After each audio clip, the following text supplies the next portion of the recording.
Hello, Facebook advertisers. My name is Savannah Sanchez, and today I'm going to be telling you about the 3 biggest mistakes in your ad account setup.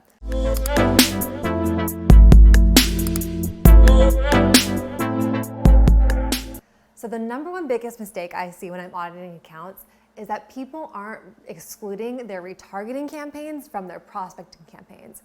And what I mean by that is that when you set up your Facebook ad account, you want to have a very clearly distinguished funnel. So prospecting is going to be completely cold traffic, people who haven't been to your website, haven't engaged with your Facebook or Instagram account, and have not purchased from you before. Where retargeting is all about hitting those website traffic and then the re-engagement audiences that I just listed.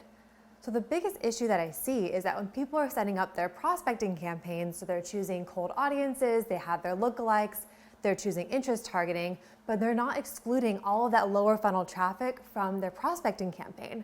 And what happens, because Facebook is really smart and it knows that there's people in those audiences that you chose, so those broad audiences that have probably been to your website and are purchasers, and Facebook will go after the lowest hanging fruit first. So when you're running your prospecting campaign and you're like, oh, I'm at a 3x ROAS, things are going great, I'm getting all these new customers to my site.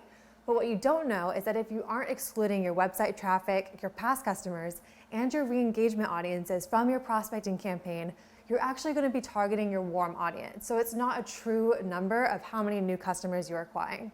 So make sure when you're doing your setup to have your prospecting completely separate from your retargeting campaign so that you can measure performance on each of your different funnels.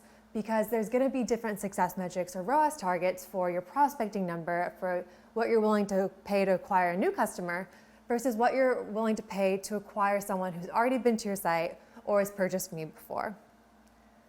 The second biggest mistake that I see when people are setting up their ad accounts is they're also not excluding their other channels from Facebook. So to give you an example, if you're running Snapchat ads and someone sees a Snapchat ad for the first time, it's cold audience, and they swipe up to go to your site, and then they get a retargeting ad from Facebook, what happens is that both channels will get credit.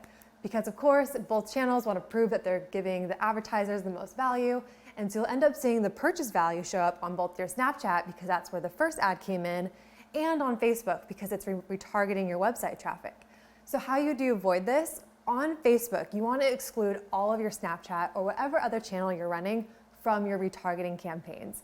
And you can do this by using a UTM tag. So let's just say you're UTM tagging your Snapchat ads with the word Snapchat, then you can exclude Snapchat from your retargeting campaigns on Facebook. This way your data is going to be much more clear so you can properly analyze where your purchases are coming through and you're not running into double attribution problems. The last mistake that I see in ad accounts, which can be detrimental as an advertiser or for you as a brand owner, is not setting separate success metrics for different products in your funnel. So what I mean by that is that if you have a broad product catalog, you're bound to have different COGS for each of your different products. So granted, maybe the more expensive products on your website have a bigger margin, where maybe some of the cheaper stuff on your website has smaller margins, or there's many things that can go into what are the margins of your products.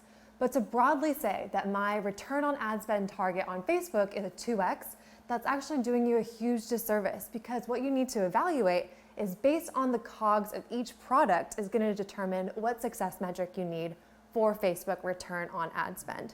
So that's one of the mistakes I see, is that people think that they're winning. They're like, oh, we're at a 2x overall, but they're not realizing that the purchases that are coming through on Facebook are for those lower margin products. So when you're setting up your Facebook ad account, make sure that you're clearly distinguishing your different product funnels, because you'll need different success metrics depending on the COGS for each product. Now, if you're only selling one product, or if the COGS are just the same across the board, then you don't have to worry about this confusion. But especially if you have multiple products with widely different costs, you need to have this separated into different product funnels. That's it for my Facebook tips for today. If you guys need any help setting up these Facebook campaigns or need someone to help partner with you for holiday in terms of content and creative, please feel free to reach out to us at Common Thread Collective.